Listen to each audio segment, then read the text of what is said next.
மீண்டும் இந்த காற்றோடு உங்களோட இணையிறது நான் உங்கள் யாரோ ஒருவன். Interpretation of atomic habits part 2. ஒரு ஹேபிட்டை ஸ்டார்ட் பண்ணுறோம், அது கொஞ்ச நாள் போகுது, அதுக்கப்புறம் டைல்யூட் ஆகிடுது. ஜிம்முக்கு போகணுன்னு ஒரு வருஷத்துக்கு கொண்டு போய் ஃபீஸை கட்டுறோம், ஆனால் ரொம்ப கஷ்டப்பட்டு அது 3 மாதத்துலேயே நம்மளே ஃப்ளாப் பண்ணிடுறோம். டைமுக்கு ஆஃபீஸுக்கு போகணுன்னு நினைக்கிறோம், கொஞ்ச நாளில் எடுத்த ரெசல்யூஷனே மறந்து போகிற அளவுக்கு நாம் இதுக்கு மேலே டைமுக்கு ஆஃபீஸ் போகணுன்னு நினச்சோம்ல அப்படின்னு நம்மளை நாமளே கேட்டுக்கிற அளவுக்கு அந்த ரெசல்யூஷன் மறந்து போயிடுது. இப்படி எந்த பிரேக்கும் இல்லாமல் ஒரு ஹேபிட்டை டெவலப் பண்ணணும்னா அட்டாமிக் ஹேபிட்ஸ்ன்ற இந்த புக்கில் மிஸ்டர் ஜேம்ஸ் கிளியர் சொல்லியிருக்க சீக்ரெட் ஃபார்முலாஸை நீங்கள் அடாப்ட் பண்ணிக்கோங்க. ஃபஸ்ட்டு அதை உங்கள் லைஃப்பில் அடாப்ட் பண்ணிக்கிறதுக்கு என்னென்ன மாதிரியான கண்டிஷன்ஸ் எல்லாம் நீங்கள் யூஸ் பண்ணணுன்றது இந்த புக்கில் ரொம்ப தெளிவாக கொடுத்துருக்காங்க.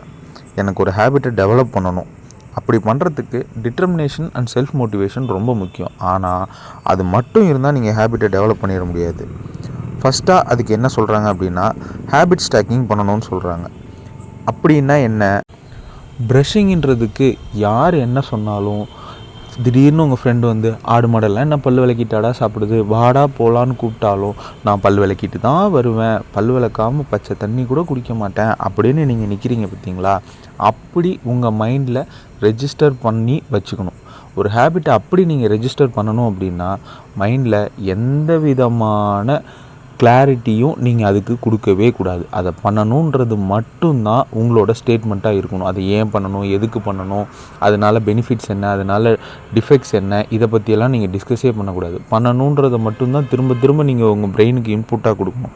அது எப்படி நீங்கள் ட்ரைவ் பண்ணும்போது ஸ்டார்டிங்கில் இப்படி தான் கியர் போடணும், வண்டி இப்படி தான் ஸ்டார்ட் பண்ணி கிக் பண்ணி ஃபஸ்ட்டு கியர் போட்டு பொறுமையாக கிளச்சை விட்டு நீங்கள் போகணும், இப்படி எல்லாம் ஃபஸ்ட்டு காஷியஸாக வண்டி ஓட்டுவீங்க. ஆனால் அதுக்கப்புறம் பேசிகிட்டே வண்டி ஓட்டுவீங்க, வேடிக்கை பார்த்துட்டே வண்டி ஓட்டுவீங்க, செல்ஃபோனை காதில் வச்சுட்டே வண்டி ஓட்டுவீங்க, எல்லாம் பண்ணுவீங்க.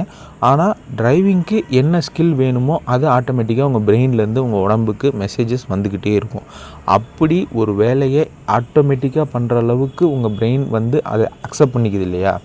அந்த மாதிரியான ஒரு மெமரியாக, அந்த மாதிரியான ஒரு லேர்னிங்காக உங்களோட லைஃப்பில் நீங்கள் அதை இன்க்ளூட் பண்ணிக்கணும். எப்போ பைக்கை எடுத்தாலும், எப்படி பைக் நம்ம டெஸ்டினேஷனில் கொண்டு போய் நம்மளை விடுதோ, நம்ம பாடி அந்த பைக்கை இயக்குதோ, அதுக்கேற்ற மாதிரி நீங்கள் டெவலப் பண்ணணுன்ற ஹேபிட்டை ஒரு ஸ்கில்லாக கொண்டு வந்து அந்த ஸ்கில்லை டாப் டு பாட்டம் கரெக்டாக ஃபாலோ பண்ணுற அளவுக்கு உங்கள் உடம்புக்கு நீங்கள் ப்ராக்டிஸ் கொடுத்துட்டீங்க அப்படின்னா எந்த ஜிம்முக்கு போகிறதா இருந்தாலும் நீங்கள் அது உங்களோட லைஃப்பில் ஒரு ஹேபிட்டாக ஃபாலோ பண்ணிடுவீங்க. எப்படி ப்ரஷ் பண்ணலைன்னா உங்களுக்கு ஒரு நாள் கம்ப்ளீட் ஆகாத மாதிரி இருக்கோ, அதே மாதிரி ஒர்க் அவுட் பண்ணலைனாலும் உங்கள் ஹேபிட் உங்களை ஒரு நாள் கம்ப்ளீட் ஆக விடாத உங்கள் மைண்ட் செட்டுக்கு கொண்டு வந்து உங்கள் ஹேபிட்டை அது ஃபாலோ பண்ணுறதுக்கு யூஸ்ஃபுல்லாக இருக்கும்.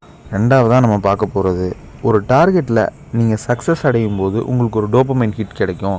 அந்த போதை தான் உங்களுக்கு திரும்ப திரும்ப அதை பண்ண வைக்கும். ஒரு சிகரெட் அடிக்கும்போது உங்களுக்கு ஒரு டோபமைன் வரும். இப்படியெல்லாம் நீங்கள் வந்து நிறைய இடத்துல டோபமைனை பற்றி சொல்லி கேள்விப்பட்டிருக்கீங்க. ஆனால் நீங்கள் கனவு காணும் போதே டோபமைன் சுரக்கும் அப்படின்னு சொன்னால் நீங்கள் நம்புவீங்களா? நம்ம அப்துல் கலாம் ஐயா சொன்னார் இல்லையா, கனவு காணுங்கள் அப்படின்னு. அதுக்கு பின்னாடி இருக்க சயின்ஸ் என்ன அப்படின்னா, ஒரு சக்ஸஸை நீங்கள் அடையிற மாதிரி, ஒரு கஷ்டமான ப்ராசஸ்க்குள்ளே இன்வால்வ் ஆகி நீங்கள் சக்ஸஸை அடையிற மாதிரி அடைஞ்சு அதை நீங்கள் அடையும் போது நம்ம எதையோ நினச்சி சிரிச்சுக்கிட்டு இருப்போம்ல, அந்த மாதிரி அந்த அளவுக்கு இன்வால்வ்டாக நீங்கள் அந்த ப்ராசஸில் இறங்குனீங்க அப்படின்னா அந்த ட்ரீம் கொடுக்குற சக்ஸஸே உங்களுக்கு டோபமைனை கொடுக்கும். ஸோ நம்ம நிறைய நேரத்தில் டே ட்ரீம் பண்ணுறோம் இல்லையா, அந்த டே ட்ரீம்லேயே நமக்கு டோபமைன் ஹிட் கிடைக்கும். சில பேர் டே ட்ரீம் பண்ணுறதையே ஒரு ப்ராக்டிஸாக வச்சுருக்கிறதுக்கும் இதுதான் மெயின் ரீசன். அப்படி நீங்கள் ஒரு விஷயத்தை டெவலப் பண்ணணும் அப்படின்னா அந்த ப்ராசஸை எப்படி பண்ண போகிறோம், எந்த அளவுக்கு ஹார்ட் ஒர்க்கெல்லாம் பண்ணி கடைசியாக அந்த ரிசல்ட் நமக்கு வரப்போகுதுன்ற அந்த ஹோல் ப்ராசஸை நீங்கள் ட்ரீம் பண்ணி அதை விஷுவலைஸ் பண்ணிக்கிட்டே இருக்க அது உங்களுக்கு திரும்ப கிடைக்கும், ரியல் லைஃப்பில் உங்களுக்கு வந்து சேரும். அதுக்கு மெயின் ரீசனாக இருக்க சயின்ஸ். அதனால் உங்கள் பிரெயினுக்கு கிடைக்கிற டோபமைன் ஹிட், அந்த டோபமைன் வேணும் அப்படின்றதுக்காகவே உங்கள் பிரெயின் அதை நீங்கள் அதை பண்ணணும்னு உங்களுக்கு ரிமைண்ட் பண்ணிகிட்டே இருக்கும். அதை உங்களை பண்ண வைக்கும். அந்த ஹேபிட்டுக்கு உங்களை ரொம்ப ஈஸியாக ஃபீல் பண்ண வைக்கும். உங்கள் பிரெயினுக்கு என்னென்ன மாதிரியான இன்புட் வேணுமோ அது எல்லாமே அது கொடுக்கும். ஆனால் நீங்கள் ப்ராப்பராக உங்களோட ப்ரோக்ரஸை விஷுவலைஸ் பண்ணி ட்ரீம் பண்ண வேண்டியது மட்டும் உங்களோட வேலை. அதுக்கு பேர் தான் டெம்டேஷன் பில்டிங் அப்படின்னு சொல்லுவாங்க. இதுக்கு சொல்லப்படுற ஒரு பெஸ்ட் எக்ஸாம்பிள்னு பார்த்தீங்கன்னா காம்படிட்டிவ் எக்ஸாம்ஸ். நீங்கள் காம்படிட்டிவ் எக்ஸாம்ஸ் கிளியர் பண்ணணும்.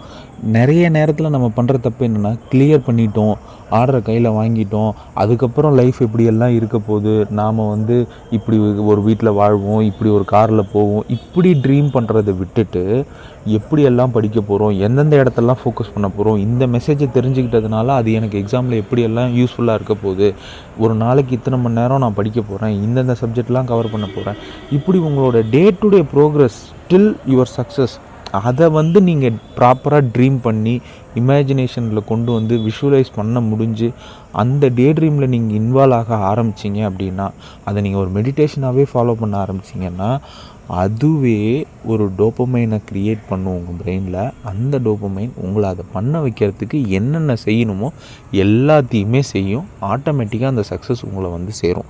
அந்த ஹேபிட்டை நீங்கள் லைஃப் லாங் கொண்டு போகிறதுக்கு உங்களுக்கு ரொம்ப ஹெல்ப் பண்ணும். இது எல்லாரும் நம்ம லைஃப்பில் கடந்து வந்த ஒரு டேர்மாக தான் இருக்கும். என்விரான்மெண்ட், இந்த இடத்துல தான் உட்காந்து படிக்கணும், இங்கே உட்காந்து தான் ஒர்க் பண்ணணும். இப்போ பெட்டுங்கிறது எப்படி தூங்குறதுக்காக மட்டுமோ, அதே மாதிரி நீங்கள் அந்த இடத்துல போய் உட்காந்து படிக்க ஆரம்பிச்சிங்கன்னா கண்டிப்பாக தூக்கம் வரும். ஸ்டடி டேபிள் அப்படின்னா அதில் உட்காந்து சாப்பிட்றது, ஒர்க்கிங் டேபிள் அப்படின்னா அதில் உட்காந்து படிக்கிறது, அதிலேயே படுத்து தூங்குறது, இந்த மாதிரியான ஹேபிட்ஸ் எல்லாம் முதல்ல கட் பண்ணிவிட்டு, படிக்கிறதா கீழே உட்காந்து படித்தா கூட ஓகே, ஒரு பெட்ஷீட்டை விரித்து போட்டு அந்த இடத்துல தான் ரெகுலராக உட்காந்து படிங்க. அந்த இடம் படிக்கிறதுக்காக மட்டும், அந்த பெட்ஷீட் விரித்து போட்டு உட்காரத்துக்காக மட்டும், பெட்டுன்னா தூங்குறதுக்காக மட்டும், இப்படி ஒரு ஒரு இடத்துக்கும் ஒரு ஒரு என்விரான்மெண்ட்டை நீங்கள் செட் பண்ணிட்டீங்கன்னா, நீங்கள் ஆட்டோமேட்டிக்காக அந்த இடத்துல போய் உட்காந்திங்கன்னா, நீங்கள் போராகவே ஒரு இன்ட்ரெஸ்ட்டே இல்லாமல் போய் நீங்கள் அந்த இடத்துல உட்காந்தாலும் ஆட்டோமேட்டிக்காக நீங்கள் படிக்க ஆரம்பிச்சிருவீங்க. இடையில என்றைக்காவது உங்களுக்கே ஒரு நாள் பிரேக் எடுக்கணும்னு தோணுனா கூட நீங்கள் அந்த இடத்துல போய் உட்காந்தா மட்டும் போதும், ஆட்டோமேட்டிக்காக படிக்க ஆரம்பிச்சிருவீங்க. ஒர்க்கு உங்களுக்கு ஃப்ளோ வர ஆரம்பிச்சிரும், நல்ல தூக்கம் வர ஆரம்பிச்சிரும். மோஸ்ட்லி நம்ம நிறைய நேரம் தூக்கம் வராமல் இருக்கிறதுக்கு காரணம், ஃபோன் பார்க்குறதுக்குன்னு ஒரு இடத்த நம்ம ஃபிக்ஸ் பண்ணுறதே இல்லை. எல்லா இடத்துலையும் ஃபோன் யூஸ் பண்ணுறோம். ஈவன் பாத்ரூமில் போய் உட்காந்து கூட ஃபோன் யூஸ் பண்ணுறோம். அப்படி இல்லாமல் ஃபோன் யூஸ் பண்ணுறதுக்குன்னு ஒரு இடத்த ஃபிக்ஸ் பண்ணிட்டீங்க அப்படின்னா, நீங்கள் ஃபோனை லைஃப்பில் யூஸ் பண்ணுறது ரொம்ப கம்மி பண்ணிடலாம். நீங்கள் ஒரு ஹேபிட்டை சேஞ்ச் பண்ணணும்னு நினைக்கிறீங்க, ஆனால் அந்த ஹேபிட்டை உங்களால் அதை மறந்துடுறீங்க, அந்த ஹேபிட் அந்த டைமுக்கு ஞாபகம் வர மாட்டேங்குது, இந்த மாதிரியெல்லாம் நீங்கள் இடையில ஒரு டிஃபிகல்ட்டி ஃபேஸ் பண்ணீங்க அப்படின்னா, இப்போ சப்போஸ் நீங்கள் ஈவினிங்கே ட்ரெஸ் எல்லாம் அயர்ன் பண்ணி ரெடி பண்ணி எடுத்து வச்சிடணும், அப்போ தான் காலையில் லேட்டாக கிளம்பாமல் இருக்கலாம், கொஞ்சம் சீக்கிரம் கிளம்பலாம் அப்படின்னு நீங்கள் டிசைட் பண்ணிட்டீங்க. ஆனால் ஈவினிங் வந்தால் நீங்கள் மறந்துடுறீங்க, திரும்பவும் காலையில் எந்திரிச்சோடனே தான் ட்ரெஸ் அயர்ன் பண்ணலையே அப்படின்னு உங்களுக்கு ஞாபகம் வருது அப்படின்னா, நீங்கள் காலையில் எந்திரிச்சு கிளம்பி வேலைக்கு கிளம்பும்போதே நீங்கள் அடுத்த நாள் போட வேண்டிய ட்ரெஸ்ஸை எடுத்து அழகாக உங்கள் ரூம் டேபிள்லேயோ உங்கள் பெட்லேயோ வச்சுட்டு போயிடுங்க. ஈவினிங் நீங்கள் வீட்டுக்குள்ளே வந்தோடனேவே உங்களுக்கு அதை பார்த்தோன்னே அதை அயர்ன் பண்ணணும் அப்படின்ற ஞாபகம் வரும். நீங்கள் ட்ரெஸ் கூடவே அயர்ன் பாக்ஸையும் எடுத்து வச்சுட்டு போயிட்டீங்கன்னா அயர்ன் பண்ணுன்றதை உங்களுக்கு இன்டிமேட் பண்ணும். வந்த உடனே நீங்கள் அயர்ன் பண்ணிவிட்டு எந்த வேலைனாலும் பண்ணுங்கள். அதே மாதிரி நம்ம ஆஃபீஸ்க்கு போகும்போது காலையில் தான் ஷூவை க்ளீன் பண்ணி பாலிஷ் பண்ணி போட்டு போவோம். நிறைய நேரம் அது மிஸ் ஆகிடும். ஆனால் நம்ம போகும்போதெல்லாம் யோசிச்சுக்கிட்டே போவோம். என்றைக்கெல்லாம் பண்ணாமல் போகிறோமோ அன்றைக்கெலாம் நம்ம மைண்டில் ஓடிட்டே இருக்கும், நம்ம இன்றைக்கி ஷூ அழுக்காகவே போட்டு போகிறோம், நம்ம இவ்வளோ நீட்டாக ட்ரெஸ் பண்ணி அயர்ன் பண்ணியெல்லாம் போட்டு போகிறோம், ஆனால் ஷூ அழுக்காக இருக்கே அப்படின்னு. அப்படி நீங்கள் ஃபாலோ பண்ணணும்னு நினச்சிங்கன்னா, நீங்கள் ஈவினிங் வந்து ஷூவை கழட்டும் போதே நான் வந்து ஷூவை க்ளீன் பண்ணி பாலிஷ் பண்ணி ரெடி பண்ணி வச்சுட்டு தான் வீட்டுக்குள்ளே போவேன் அப்படின்னு நீங்கள் டிசைட் பண்ணிக்கோங்க. அதுக்காக ஒரு 2 minutes ஒதுக்கிக்கோங்க.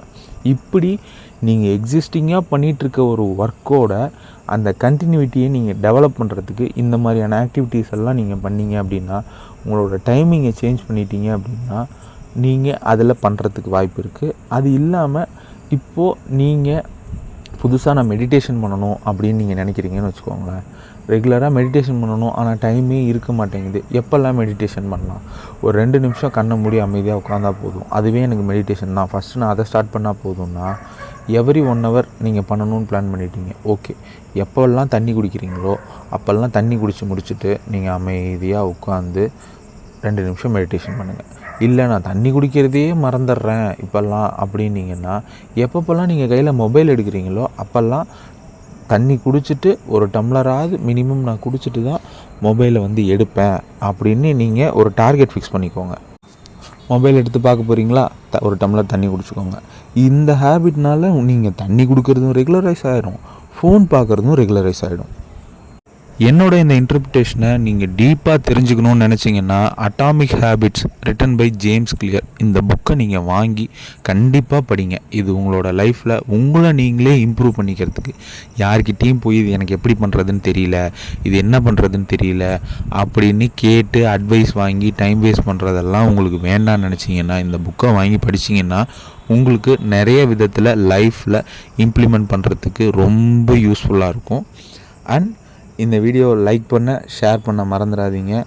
And the secret pages சேனலுக்கு சப்ஸ்கிரைப் பண்ணுங்கள். இந்த வீடியோ உங்களுக்கு மட்டும் இல்லாமல் உங்கள் ஃப்ரெண்ட்ஸ் அண்ட் ஃபேமிலிக்கும் யூஸ்ஃபுல்லாக இருக்கணும்னு நினச்சிங்கன்னா கண்டிப்பாக அவங்களோடையும் ஷேர் பண்ணிக்கோங்க. பாய்.